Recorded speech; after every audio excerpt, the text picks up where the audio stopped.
Hi everyone, this is Clint from Persuasive Evangelism, and today we're going to go over Can We Trust the Gospel by Peter J. Williams.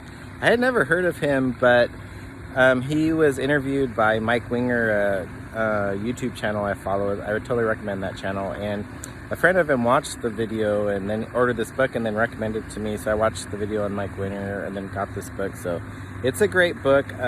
Peter J. Williams, PhD, University of Cambridge, is the principal of Tyndall House, Cambridge, one of the world's leading institutes of biblical research.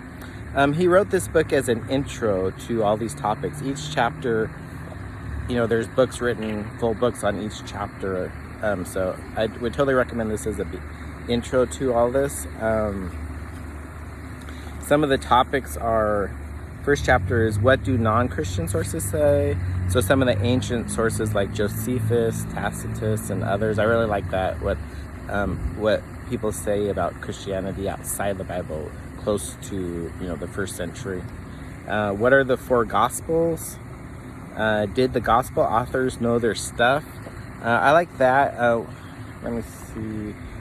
Some of that is I never knew about, but like the biblical names in the Bible, those are the common biblical names of that time in Israel. Later supposed Gospels that came out, hundreds, 200 years later, didn't have all the same names. So that just gives some authenticity. Whoever wrote the Gospels, knew the area and the time period.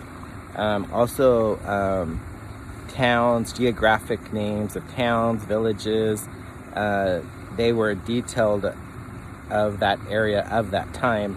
Later writings just would mention maybe Jerusalem, the major city, and so on. So whoever wrote the Gospels were either lived in that area and knew the culture at that time, or knew someone who did. So it just gives some authenticity to the Gospels for names and geographic locations. Undesigned coincidences. I just read a whole book on that. I did a video on it, but I really like that, how there's undesigned coincidences between the Gospels, how one Gospel will mention something which you don't quite connect the dots to, and then another Gospel will mention something, and then you connect the dots. I should get to that chapter. Let me see. Also,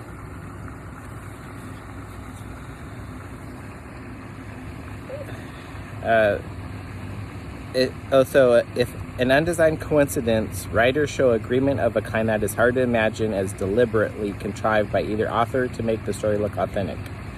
Often the agreement is so subtle and indirect that all but most careful readers are likely to miss it. So he goes over some of the undesigned coincidence in this, and if you like that, there's the book by Lydia McGrew that goes way into detail of that.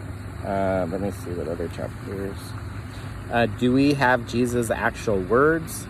Has the text changed? As they find older and older manuscripts, have there been any text changes? And then what about the contradictions, the supposed contradictions? Can they be have answers to them, and so on? And then who would make all this up? So this is a great book, easy read. It's let me see, it's under 200 pages, so I really enjoyed this book, so I totally recommend it. It's Can We Trust the Gospels by Peter J. Williams. Right now I'm at Lake Sacagawea. That's one of the fountains. So that's all. Thank you, everyone. Goodbye. God bless.